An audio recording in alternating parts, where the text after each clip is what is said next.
dan Mbak Paniani Priyadarshan sebagai pria. Film ini mengisahkan tentang kisah persahabatan seorang anak jalanan dengan gadis orang kaya. Mereka akhirnya dipisahkan, namun tetap saling menanti selama 14 tahun lebih. Dan bagaimanakah kisah selanjutnya? Mari dan saksikan. Oh ya, untuk sahabat-sahabatku yang sudah subscribe, terima kasih dan semoga diberi berkat berlimpah dalam hidup. Dan yang belum, silakan tekan tombol subscribe, like, komen, dan share. Oke, tanpa berlama-lama, mari kita mulai.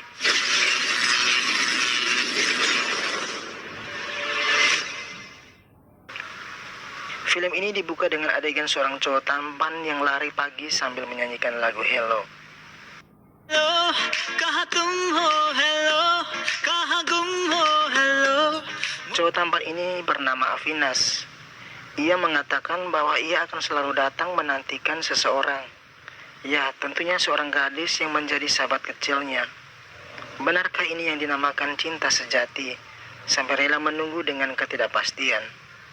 Ia menyadari bahwa waktu itu ia hanyalah sebatang kara, dan tak satu orang pun yang memahami rasa sepinya. Namun, si gadis kecil itulah yang mampu membuat hidupnya lebih berharga. Pagi itu, seorang pengendara taksi online menelpon Avinas. Dari panggilan taksi tersebut, ia mendengar alunan biola yang pernah ia ciptakan sebelumnya untuk seorang gadis kecil yang telah ia nantikan selama 14 tahun lamanya.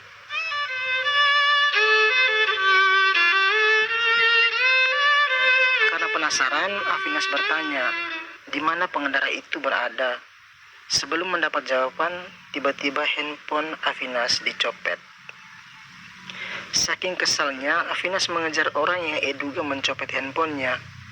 Ia hanya butuh nomor pengendara itu untuk mengetahui lokasinya. Ternyata Avinas malah bertemu dengan seorang pria yang dulu adalah anak jalanan sama seperti dirinya.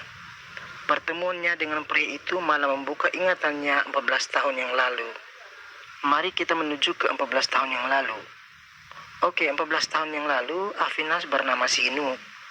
Seorang anak jalanan, hidup sebatang kara dan tinggal di atas pohon. Kemudian ia bertemu gadis cantik seusianya. Ia adalah pria yang dulu dikenal dengan nama Junu. Pertemuan mereka terjadi di tempat seorang pedagang kaki lima yang menjual panipuri. Terlihat Sinu begitu terpesona melihat Junu. Ia menatap gadis itu dari rambut sampai kaki. Ketika Junu melihat Sinu membawa sebuah biola, ia menanyakan apakah Sinu bisa memainkannya. Dan Sinu mencoba memainkannya. Namun Junu bilang, memainkan lagu ciptaan sendiri lebih hebat daripada lagu ciptaan orang lain. Sebelum pulang, mereka dua saling berkenalan. Dan mereka pulang ke tempat tinggal mereka masing-masing. Di atas pohon yang adalah tempat tinggalnya, Sinu lalu menciptakan sebuah lagu seperti yang dikatakan oleh Junu.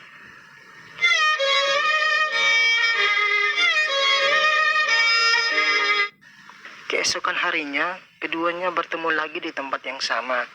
Sinu bertanya di mana gelang yang ia pakai kemarin. Junu bilang gelangnya hancur ketika dia berlari dan jatuh. Dan Sinu memesannya untuk berhati-hati. Ketika ia menawarkan untuk memainkan lagu yang ia ciptakan, Junu menolak dan berkata ia harus pulang karena takut ibunya marah. Dan mereka pun berpisah.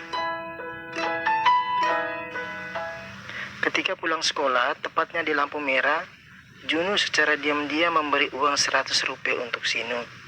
Dan ia merasa sangat bahagia. Lanjut cerita, Junu pergi mencari tempat tinggal Sinu. Menurut informasi dari abang penjual panipuri, Junu tinggal di pepohonan. Akhirnya mereka pun bertemu. Sinu meminta Junu menutup mata. Lalu ia memberi sebuah hadiah berupa gelang yang ia terima dari uang pemberian Junu di jalan tadi. Junu merasa senang dan berpura-pura sebagai seorang peramal yang mampu meramal masa depan seseorang. Sinu pun meminta Junu meramal dirinya. Dan Junu berkata tadi di persimpangan jalan, tepatnya di lampu merah, ada seseorang memberimu uang 100 rupiah. Dan berpesan mulai besok dan hari-hari selanjutnya, jam 7.30, ia harus menunggu mobil yang sama karena ada seseorang pasti membeli uang 100 rupiah padanya. Mereka akhirnya menyetujui perjanjian tersebut. Sinu lalu meminta Junu mendengarkan lagu ciptaannya. Lanjut cerita, mereka berdua menghabiskan masa kecil dengan bermain, tawa, dan bahagia bersama. Suatu hari, ketika pulang sekolah, Juno melihat ada beberapa orang yang sedang mengangkut barang-barang mereka ke dalam mobil. Ternyata mereka harus pindah karena pekerjaan ayahnya. Selama dalam perjalanan menuju tempat tinggal yang baru, ia merasa gelisah karena tidak melihat sahabatnya tersebut. Dan ketika ia melihat ke belakang, ia melihat Sinu yang sedang duduk makan. Di saat yang sama pula, Sinu melihat mobil yang tiap hari ada seseorang yang selalu memberinya uang. Ia pun berlari menuju ke mobil tersebut. Ketika melihat tanda-tanda detik lampu berwarna hijau, Juno berpikir bahwa ia tidak punya waktu untuk mengucapkan selamat tinggal untuk sahabat kecilnya itu. Ia lalu menulis nomor pada selembar uang 100 rupiah. Selesai menulis, ia pun melempar uang tersebut. Tanpa sengaja, Sinu melihat gelang pemberiannya. Ia tak menyangka bahwa uang yang ia dapatkan selama ini adalah pemberian dari Juno. Juno lalu memberi syarat untuk menghubunginya nanti dengan nomor yang ia tulis pada uang tersebut. Ketika mengambil uang tersebut dan berdiri terdiam, seorang anak jalanan mengambilnya dari tangan Sinu dan ia lalu mengejarnya.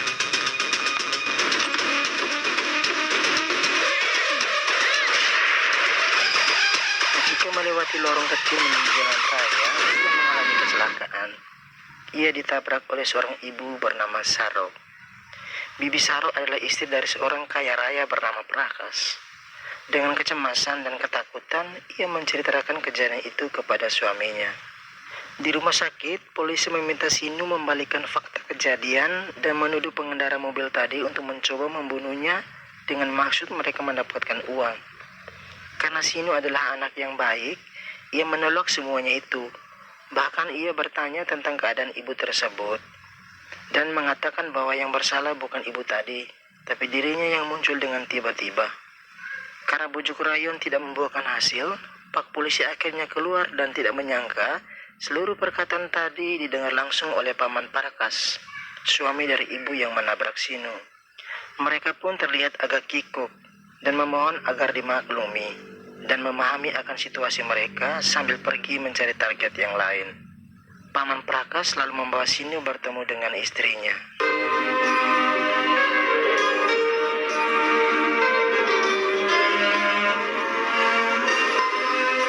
Dan mengajak Sinu tinggal bersama mereka dan memenuhi apa yang menjadi kebutuhannya.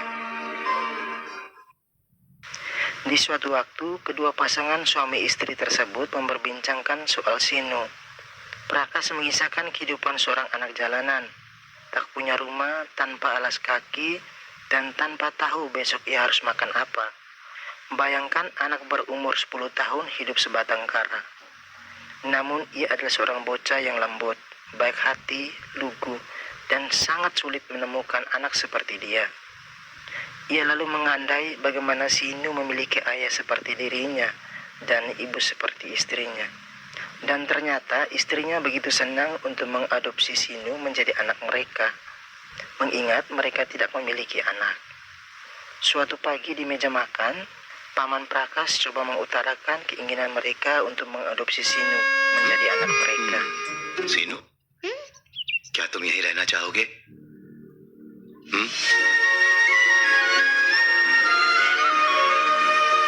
Sinu setuju dan mereka berpelukan tanda bahagia. Kehidupan Sinu semakin membaik karena tinggal bersama orang kaya. Kedua orang tua barunya mengurus surat pengadopsian anak dan mereka juga memberi nama baru Sinu menjadi Avinas. Ia pun akhirnya bisa merasakan dunia pendidikan. Di suatu kesempatan, Avinas bersama kedua orang tuanya pergi ke sebuah acara. Di sana, ibu Avinas menceritakan bahwa Avinas adalah anak mereka. Ketika sedang asik bercerita, Avinas malah memanggil ibu dan ayahnya dengan panggilan bibi dan paman. Ibu Avinas tersenyum bercampur malu di hadapan mereka. Begitu juga suaminya. Sesampainya di rumah, ibu Avinas menangis atas kejadian tadi. Ia malu karena di hadapan semua orang, Avinas memanggilnya bibi. Ia bahkan berharap, kata ibu yang keluar dari mulut Avinas, karena ia tahu seumur hidupnya ia belum pernah mendengar panggilan ibu dari seorang anak. Ayah Afinas coba menenangkan istrinya dan meyakinkan dia bahwa walaupun ia memanggil kita paman dan bibi, tapi cinta kita kepadanya tidak akan berkurang. Biarkan saja karena ia belum terbiasa. Toh suatu saat nanti pasti kita akan mendengarkan kata ayah dan ibu darinya. Suatu hari ketika pulang sekolah, ia melihat ayah dan ibunya sedang adu mulut. Malam harinya, ia bertanya apa artinya aku membencimu. Dengan tenang, walaupun sedikit berbohong, ibunya menjelaskan bahwa jika kamu mencintai seseorang melebihi apapun, dan sangat peduli padanya, dan selalu ingin bersamanya, serta menginginkan kebaikan pada cintanya, namun ketika besar cintamu itu tersakiti, terucaplah aku membencimu. Akhirnya mereka pun saling mengucapkan kata aku membencimu. Scene berlanjut menggambarkan sosok bocah kecil yang kini telah menjadi pria tampan. Begitupun Juno, gadis kecil tumbuh menjadi gadis yang cantik. Dan Juno meleburkan beberapa gelang menjadi satu. Terlihat Afina saling menanti sahabatnya di tempat yang sama. Begitu juga Juno menikmati panipuri, makanan kesukaannya. Ia juga selalu memberi uang kepada anak jalanan yang ia jumpai. Ia tetap menanti sebuah panggilan dari sahabatnya, dan akhirnya mengganti namanya Juno menjadi pria. Di satu kesempatan, Afinas bersama ibunya sedang berjalan kaki menuju rumah. Afinas membawa barang belanjaan, sedangkan ibunya sedang menelpon suaminya. Tiba-tiba sebuah mobil meluncur dari kemiringan dan hendak menabrak ibunya. Di saat itu, kata ibu pertama kalinya ia dengar.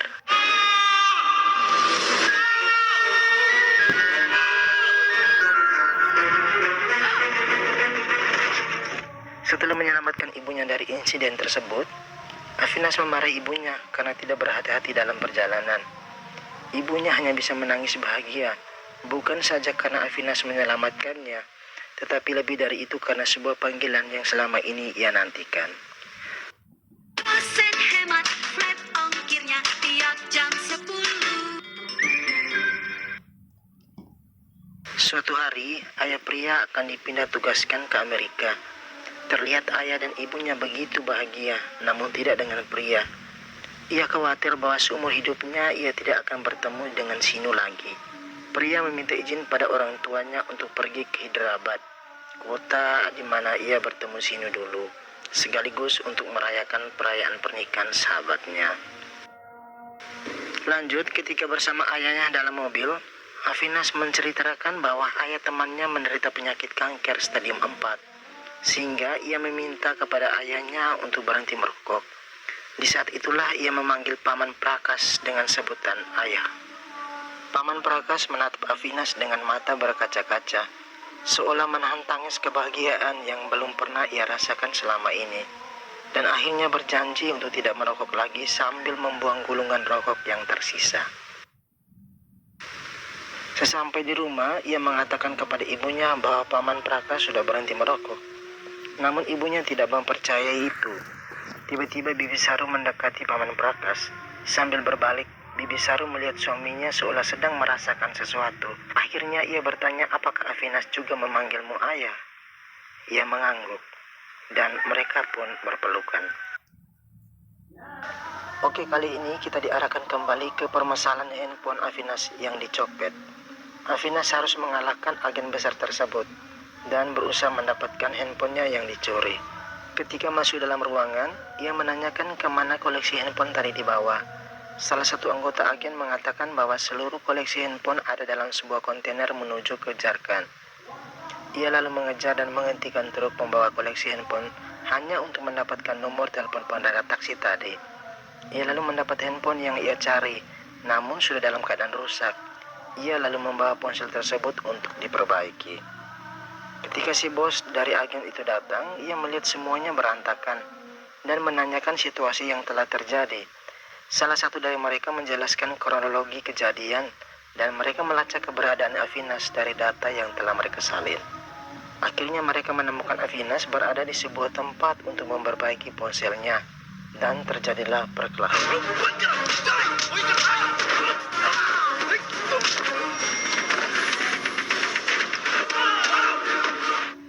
Setelah beberapa dari mereka berhasil ia lumpuhkan, Ia datang dan mengambil ponselnya dan menelpon supir taksi tersebut.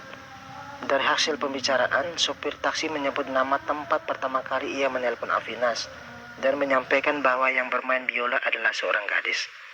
Ketika mendengar itu, tiba-tiba datang seorang dari kelompok pencuri memukul Afinas. Ia terjatuh lalu pingsan. Kita lagi-lagi dibawa ke scene yang memperlihatkan ruang tunggu sebuah bandara di kota Hyderabad, yang mana Afinas melihat seorang gadis cantik namun tidak tahu bahwa itu pria. Begitupun sebaliknya. Pria lalu bertemu sahabatnya dan Afinas juga bertemu ibunya. Selama dalam perjalanan pulang, ban dari mobil yang mereka tumpangi tersebut bocor. Dan sang sopir yang adalah seorang yang sudah berumur bergegas keluar untuk menggantikannya. Seketika itu Afinas dan ibunya melewati jalan tersebut. Ketika melihat peristiwa itu, tergerak hatinya untuk membantu orang tua tersebut. Dan ternyata penumpang dalam mobil itu adalah pria dan temannya. Namun mereka tetap tidak saling kenal. Lanjut cerita, Afinas masih tetap menunggu sahabat kecilnya di tempat yang sama. Tiba-tiba ia melihat salah seorang di dalam mobil memberi uang kepada para anak jalanan. Ia lalu bergegas ke tempat itu dan melihat siapa yang baik hati di balik kaca mobil itu. Dan ternyata seorang gadis yang ia lihat di ruang tunggu kemarin.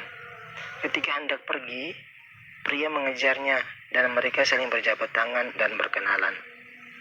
Pria mengucapkan terima kasih atas bantuannya kemarin di perjalanan.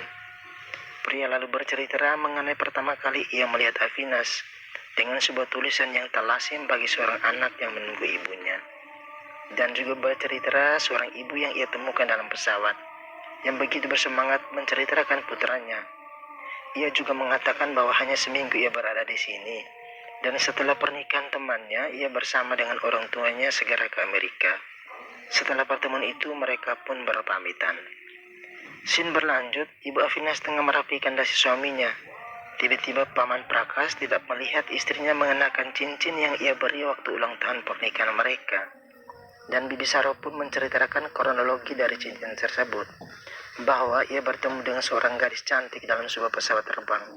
Karena kecantikannya, ia ingin menjodohkan gadis itu dengan Afinas. Selama dalam perjalanan, ia menceritakan banyak hal soal Afinas dan keluarga mereka. Namun pria terlihat begitu risih mendengar perkataan ibu Afinas dan berusaha mencari alasan untuk tidak mau mendengarkannya. Ibu Afinas lalu menaruh cincin pernikahan ke dalam tasnya pria dan berharap suatu hari nanti pria datang ke rumahnya dan mengembalikan cincin tersebut. Di sini kita melihat karakter pria diuji, bahwa kecantikan itu belum cukup jika tidak diimbangi dengan karakter dan sikap yang baik. Ketika Afinas membuka pintu, ia melihat pria sudah berdiri di hadapannya. Bibi Saro lalu memperkenalkan Afinas kepada pria, bahwa laki-laki yang ia ceritakan kemarin dalam perjalanan adalah Afinas itu sendiri. Seketika itu juga ayahnya Afinas datang lalu mereka saling berkenalan. Pria lalu menyatakan tujuan kedatangannya hanya ingin untuk mengembalikan cincinnya Bibi Saro. Ketika hendak pulang, Bibi Saro menahan pria untuk sejenak bersama mereka dan Afinas. Ketika berada di ruang tamu, pria mengatakan bahwa tidak lama lagi ia meninggalkan kota ini dan pergi ke Amerika segera setelah pernikahan temannya. Bibi Saro akhirnya meminta Afinas dan pria untuk menghabiskan sisa waktu ini untuk bersama-sama kemana saja sesuai keinginan mereka, dan mereka pun berpamitan. Mereka akhirnya menghabiskan sisa-sisa waktu bersama tanpa saling mengenal siapa mereka sebenarnya. Pria atau Junu tetap menunggu panggilan dari Afinas, dan begitupun Afinas atau Sinu masih tetap menanti pria. Setelah 2 hari tanpa kabar dari pria, ibu Afinas menelpon pria untuk datang bermain di rumah mereka. Setelah sampai di rumah, ia mengatakan bahwa ia sibuk persiapan acara pernikahan temannya, sehingga lupa memberi kabar. Ia juga sekaligus mengundang Afinas sekeluarga untuk datang menghadiri acara pernikahan temannya. Ibu Afinas lalu meminta waktu berdua bersama pria dan menanyakan apakah pria menyukai Afinas. Pria lalu menjawab bahwa ia menyukai Afinas, tapi hati ini milik orang lain. Sambil menangis ia berpaling dan pergi meninggalkan ibu Afinas yang berdiri dengan perasaan bersalah. Setelah melihat kejadian tersebut, Afinas lalu mengejar pria. Dalam mobil ia menyatakan permintaan maaf atas kelancangan ibunya dan mengatakan bahwa memang ia juga menyukai pria, namun belum bisa menerima kehadiran orang lain dalam hidupnya. karena hati ini juga milik orang lain. Akhirnya mereka saling memaafkan atas kejadian tersebut dan berpesan untuk menghadiri acara pernikahan temannya. Hari pernikahan telah tiba. Kita dapat melihat kemeriahan dan keagungan acara tersebut. Pria dan Afinas juga turut bahagia di dalamnya. Mereka saling bertatapan. Tanpa diketahui alasannya, tiba-tiba pria lari meninggalkan Afinas dan seluruh sahabat kenalannya. Afinas bingung lalu mengejar pria. Ia mencoba menarik dan menahan tangan pria, dan tanpa sengaja inilah yang terjadi.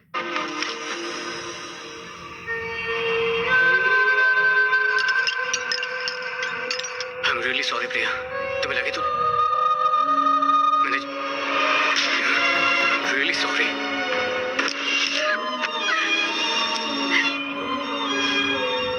Selanjutnya kita diarahkan kembali kejadian di mana Afinas dipukul lalu pingsan setelah mendapat informasi dari sang sopir taksi soal tempat pergelaran musik tersebut. Ia ingin menuju lokasi yang diberitahu oleh sopir taksi tadi, namun ia masih ditahan di sebuah gudang. Setelah melihat waktu yang menandakan pergelaran musik akan berakhir, ia lalu berhasil melepaskan ikatan tali pada tubuhnya dan membukukan mekanisme. Lalu pergi ke tempat pergelaran musik. Ketika sedang mencari gadis yang memainkan biola, tiba-tiba pria memanggil dirinya. Pria mendekat dan meminta maaf atas kejadian beberapa hari yang lalu di acara pernikahan.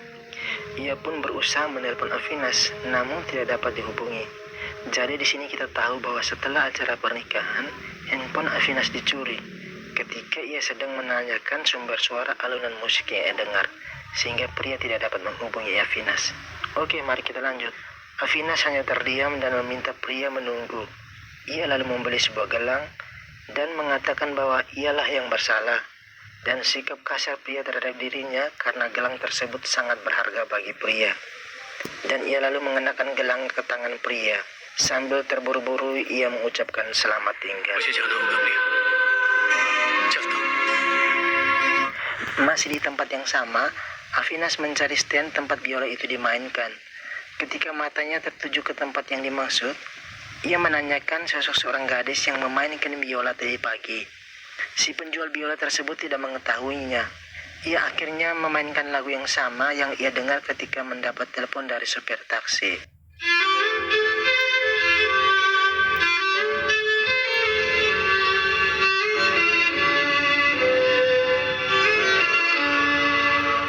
Namun si penjual tersebut tetap tidak mengetahuinya. Dan dengan perasaan sedih, Afinas lanjut memainkan lagu yang ia ciptakan untuk sahabat kecilnya.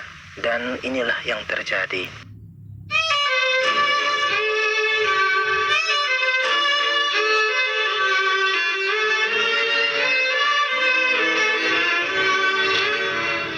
Setelah itu Afinas kembali mengatakan bahwa nada itu yang dimainkan seorang gadis tadi pagi.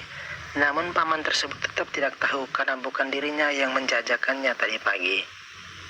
Afinas merasa sedikit pasrah karena tidak mampu mengetahui satu bukti penunjuk siapa gadis itu. Dan terlihat pria sedang berlari menuju arah sumber suara itu berasal. Tiba-tiba Afinas melihat selembar uang yang tergeletak di atas tanah. Ia lalu mengambilnya. Di balik uang tersebut tertulis nomor. Dengan begitu terbuka kembali ingatan tentang masa lalunya. Ia pun meminjam handphone salah seorang ibu dan menghubungi nomor itu. Sampai 3 kali ia melakukan panggilan, namun 3 kali juga panggilannya itu ditolak oleh pria yang sedang sibuk mencari sumber suara yang ia dengar tadi. Terlihat letih dan sedikit pasrah, pria lalu duduk dan beristirahat. Ketika itu Afinas menelpon dan inilah yang terjadi. Hello जुनू मैं सीनू बोल रहा हूँ. तुम्हें पेड़ पर चढ़ा करते थे. पानी. हम बचपन में दोस्त थे. तुम्हें पता था. मैं तुम्हें याद हूँ ना जुनू. सीनू सिर्फ एक फोन के लिए तुमने मुझे इतना इंतजार क्यों करवाया? Afinas menanyakan keberadaan pria, dan pria mengatakan bahwa ia ada di kota Hyderabad, di tempat pegelaran musik. Tiba-tiba HP milik Afinas lobet dan panggilan pun terputus. Ketika pria hendak menelpon lagi, ia mendengar alunan musik yang sama.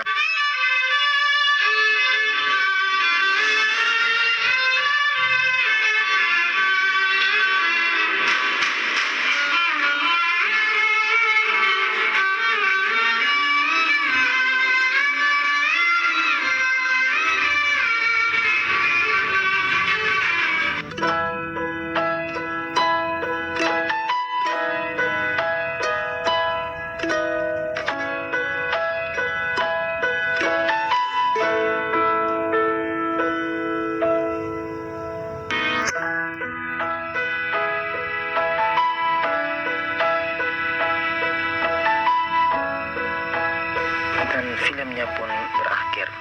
Oke, sahabat-sahabat semua, terima kasih telah bersama saya dalam beberapa menit ini. Saya mohon maaf jika terjadi banyak kekurangan dalam penyampaian.